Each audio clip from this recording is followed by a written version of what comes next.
Oke, so perang mungkin kita sudah tidak anggap lagi atau lebih tepatnya mungkin kita tunda sementara karena sampai sejauh ini saya tidak mendapatkan informasi terkait dengan apakah terjadi serangan baru ataupun tidak. Walaupun ada sedikit percikan kecil ya di antara kedua pihak baik itu Israel ataupun Iran, di mana Iran dituduh meluncurkan kembali serangan ataupun rudal setelah kesempatan ataupun kesepakatan gencatan senjata. Sebaliknya, Iran sendiri menuduh Israel yang mengada-ngada. Tapi kira-kira apakah dampak ini akan bertahan sampai ke akhir pekan? Karena beberapa perkembangan yang terjadi mungkin tentunya harus tetap diperhatikan. Tapi untuk kali ini, saya lebih menyinggung terkait dengan Powell Speak. Dan pidato Powell untuk sampai saat ini kira-kira memberikan dampak yang relatif positif. Kira-kira apa itu? Ini adalah ulasannya. So, ada dua hal yang di sini yang mungkin kita akan coba sedikit kupas, yaitu terkait dengan pidato pertama Powell pasca FOMC meeting bulan Juni minggu lalu. Kemudian juga ada kecenderungan untuk kita menunggu voting. Ini kaitannya dengan RUU Trump yang dikenal dengan RUU anggaran yang mungkin akan dilakukan voting itu adalah di hari Jumat. So hari ini sampai ke hari Jumat saya rasa cukup sibuk ya. Tapi kalau lihat dari data ekonomi mungkin relatif lebih ringan. Hanya saja sangat layak kalau kita sebut ini adalah calm before the next storm. Artinya kemungkinan badai akan kembali terjadi menjelang akhir pekan, dikarenakan ada dua data ekonomi yang paling tinggi dampaknya dan termasuk mungkin voting RUU anggaran ini. Oke, terkait dengan pidato Powell, ada dua hal di sini, good news dan juga bad news. Bad newsnya terlebih dulu, Fed ternyata tetap berkomitmen tidak buru-buru untuk mengubah atau menurunkan suku bunga. Ya, ini kaitannya dengan permintaan Trump yang selalu menekan kepada Powell dan kawan-kawan untuk segera menurunkan suku bunga.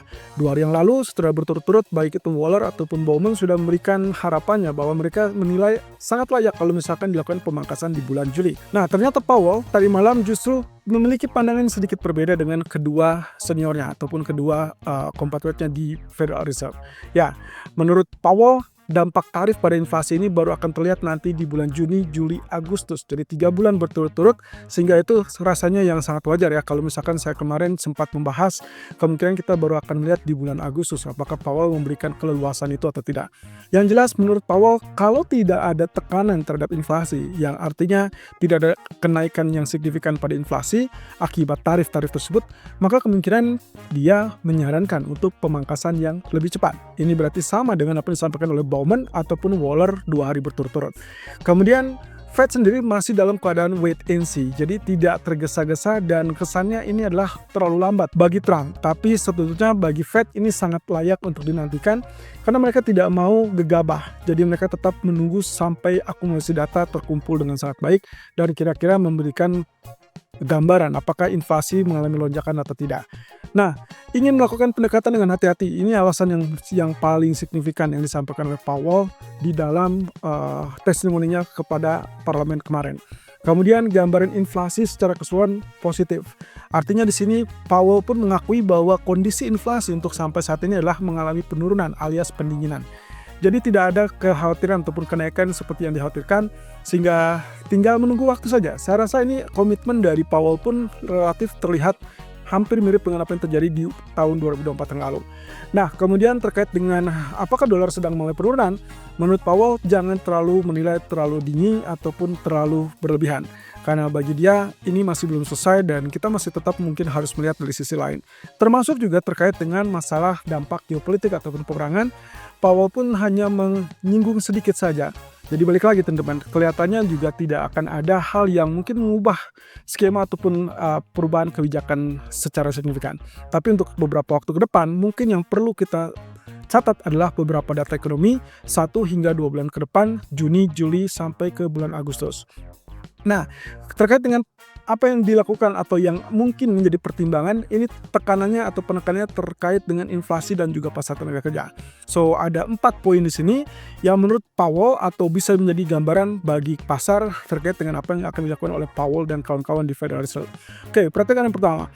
Kalau misalkan inflasi tidak sekuat yang diharapkan, maka ada peluang untuk memangkas lebih cepat atau lebih awal.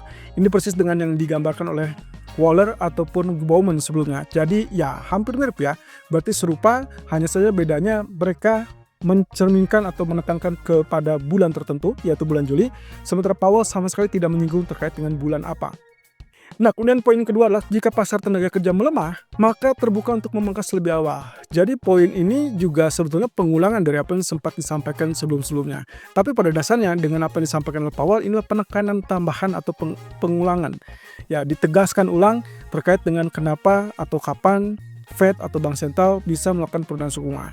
Nah, kemudian catatan ketiga adalah pasar tenaga kerja yang lebih kuat akan menyarankan memangkas lebih lambat. Ini berarti mengacu kepada kalau misalkan non-farm payroll, katakanlah dia tetap stay di atas 100.000 atau bahkan stay di atas 150.000, itu bukan berarti pasar tenaga kerja menguat, tapi melainkan itu pertanda bahwa Fed masih harus menunggu. Dan itu pula yang memberikan alasan supaya Fed tidak terlalu terburu-buru untuk melakukan penurunan suku bunga. Oke, berarti ada hal yang cukup menarik di sini, inflasi atau tenaga kerja. Jadi artinya hanya ada dua kemungkinan antara pasar tenaga kerja yang lebih dulu turun atau inflasi yang lebih dulu turun. Kalau salah satu dari kedua tersebut turun lebih cepat dari yang diperkirakan, maka itu dia. Itu akan menjadi sinyal yang sangat pas untuk Powell dan kawan-kawan mulai segera menurunkan suku bunga. Nah, berarti kalau misalkan sampai ke bulan Juli kita tidak dapatkan non-farm payroll yang lebih longgar ataupun bahkan lebih turun, kemudian inflasi CPI juga tidak lebih rendah daripada yang diperkirakan, atau bahkan termasuk data PCE yang akan dirilis Jumat ini.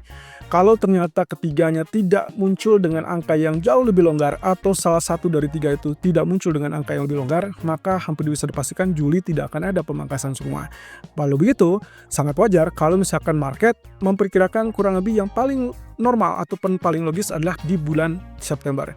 Mayoritas dari pembuat kebijakan rata-rata setuju untuk memangkas di akhir tahun.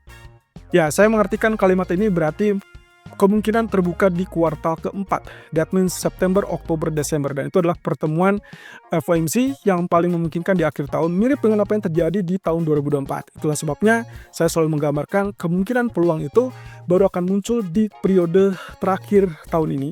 Dan itu juga akan memberikan isyarat bahwa Powell kemungkinan di Jackson Hole Symposium bisa saja memberikan indikasi tersebut. Nah, inilah CME Fed Watch Tools. Kita kemarin sudah menyinggung terkait dengan ekspektasi untuk bulan Juli. Dan setelah Bowman ataupun Waller, kemarin sempat Anda bisa lihat, perhatikan di situ ekspektasi pemangkasan 25 basis poin bulan Juli itu adalah 22%. Tapi setelah Powell justru turun kembali menjadi 18%. Sementara 81% kemungkinannya adalah stay atau tidak berubah sama sekali. Kita masih punya waktu 1 bulan sampai mungkin minggu depan kita dapatkan data non-farm payroll, kemudian juga minggu berikutnya kita dapatkan CPI, dan akhirnya FOMC meeting di tanggal 30 Juli mungkin akan tetap bertahan. Kalau misalkan CME Fed Watch Tools atau peluang ini hanya tetap mengisyaratkan 80% atau bahkan 90%, kemungkinannya dipertahankan. Nah, sementara sebaliknya untuk bulan September justru mulai peningkatan yang awalnya cuma 62%, tapi setelah Powell speak ternyata dia menunjukkan ada potensi pemangkasan yang paling besar atau peluang yang paling besar adalah di tanggal 17 September. Jadi hal ini yang mencerminkan apa yang harus kita lakukan 2 bulan ke depan. Saya rasa tidak perlu tergesa-gesa, tidak perlu terburu-buru, tapi intinya adalah data ekonomi yang semakin banyak melemah itu akan menjadikan isyarat lebih cepat atau lebih awal untuk pemangkasan. Oke, kemudian informasi terbaru terkait dengan RUU Trump yang kita sebut juga dengan Big Beautiful Bill atau undang-undang yang cukup besar dan dikatakan indah oleh Trump, dan ini sebetulnya lebih kepada anggaran ya. Ada pajak di sana, pemangkasan pajak yang sebetulnya 95% dikatakan disepakati atau disetujui ya untuk pemangkasan pajak perusahaan. Tapi di sisi lain ada beberapa poin yang mungkin akan menjadi kesulitan bagi para Senat ataupun senator yang ada memutuskan apakah mereka setuju atau tidak. Tapi yang jelas ini adalah voting untuk kesekian kalinya dan kita akan perhatikan itu di hari Jumat. So di hari Jumat saya rasa mungkin volatility akan sangat dipengaruhi, terutama untuk pasar saham atau ekuitas. Bagaimana dengan emas? Dampak ini, apakah ini akan terjadi semacam deadlock atau mungkin ada hal yang cukup menguntungkan bagi emas? Bagi saya sebetulnya ini tidak mengacu kepada kebijakan yang dilakukan oleh Fed. So saya akan skip ini untuk emas, tapi ini akan sangat diperlukan untuk saham. Jadi kita akan lihat apakah saham akan ditutup dengan rally yang sangat kuat di akhir pekan ini, atau justru dia akan tersendat gara-gara RUU kemudian stuck atau bahkan tidak terdapat kesepakatan. Nah sebaliknya setelah itu ternyata juga ada agenda nantinya adalah tentang kesepakatan dagang. Ya, terlepas dari apa yang dijanjikan oleh Hassett, ya perwakilan dagang dari Amerika, ini selalu kalau kita perhatikan berkali-kali selalu mengatakan akan ada muncul kesepakatan-kesepakatan baru dengan mitra dagang lain. Nah, tapi sampai detik ini kita belum lihat ada realisasi terhadap hal tersebut. Baik Eropa, baik Jepang, atau bahkan China sekalipun ya. Kalau kita bicara tentang kesepakatan, ya mungkin yang paling dekat atau yang paling realistis adalah dengan China. Tapi masalahnya adalah dengan China pun masih ada terdapat kerikil-kerikil tajam yang mungkin akan menghalangi. So, apakah ini akan menjadi pencetus ataupun puncak market? Ya, kita lihat saja sampai hari Jumat atau bahkan ke akhir pekan. Tapi saya rasa yang paling memungkinkan ini adalah akan diabaikan oleh market. Kemudian market akan melihat lebih antusias lagi atau bahkan lebih waspada lagi adalah terkait dengan geopolitik. Ya, walaupun saya tidak mencantumkan topik geopolitik untuk akhir pekan, tapi yang jelas ada rumor yang mengatakan bahwa Menteri Luar Negeri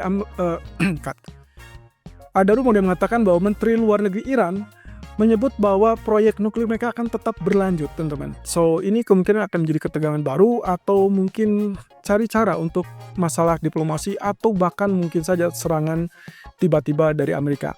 Ya, kita tinggal tunggu perkembangan selanjutnya. Yang jelas untuk sementara ini market relatif tenang, tapi mungkin akhir pekan belum tentu akan setenang ini.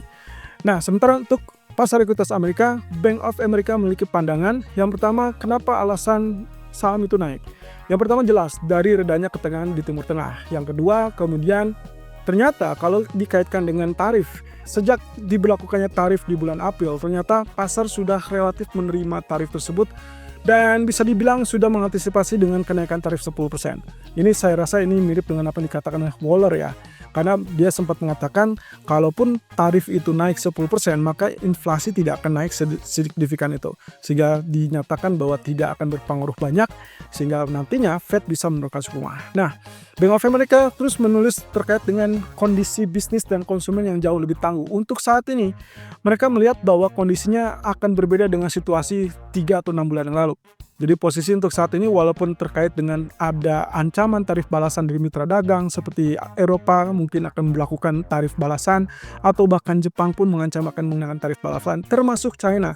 Kalau ternyata kesepakatan dilanggar maka dia akan juga siap menaikkan tarif. Nah, tapi pada dasarnya dengan apa yang terjadi sepanjang 3-6 bulan terakhir, mereka sudah adjust dengan apa yang terjadi pada pasar. Sehingga diyakini oleh Bank of America, kondisinya adalah bisnis dan konsumen sudah relatif lebih tangguh. Termasuk ketidakpastian dari kebijakan Trump. Nah, poinnya adalah kalau misalkan pun dikaitkan dengan apa yang akan terjadi berikutnya, nah ini kaitannya dengan Fed dan juga ekonomi. Menurut Bank of America, mereka meyakini bahwa kalaupun terjadi sesuatu yang merusak ekonomi, maka yang terjadi itu akan berada di sepanjang musim panas. Ya, saya gambarkan ini berarti apa yang kita khawatirkan mungkin baru akan kelihatan di second half 2025 dan itu berarti after Juli. Nah, kalau lihat dari Fed, kemungkinan tindakan atau reaksinya adalah kemungkinan memangkas 75 basis point. That means 3 kali 25 basis point. Kalau dimulai di bulan September, berarti 3 pertemuan terakhir di akhir tahun ini adalah September, Oktober, Desember. Itu berarti mengaca kepada tahun 2024 yang lalu, di mana mereka memproyeksikan hanya 1 kali pemangkasan akhir tahun, ternyata realitasnya adalah 3 kali pemangkasan. Nah, bagaimana dengan tahun ini? Tahun ini dari FOMC kemarin cuma menunjukkan hanya 2 kali saja. Tapi mungkin saja kita akan dapatkan 2 atau 3 kali ya. Yang jelas kita tinggal tunggu sampai data-data ekonomi terkumpul. Dan intinya menurut skenario dari Bank of America, kalau misalkan ekonomi membaik, maka Fed kemungkinan akan tahan suku bunga. Tapi kalau misalkan ekonomi memburuk, maka kemungkinan Fed akan turunkan suku bunga secara dramatis. Nah, kaitannya dengan ekonomi memburuk ini, menurut saya ini adalah kemungkinan hanya 2 potensinya, yaitu antara inflasi yang cenderung turun lebih tajam atau bahkan pasar tenaga kerja menurun lebih tajam, itu berarti tingkat pengangguran melonjak. Nah, atau yang kemungkinan bisa terjadi adalah GDP atau laju pertumbuhan semakin lambat.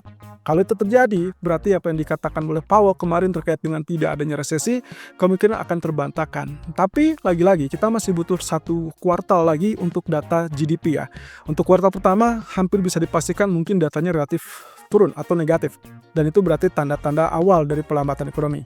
Kita baru akan lihat nanti final GDP-nya dan diharapkan itu muncul di hari Kamis.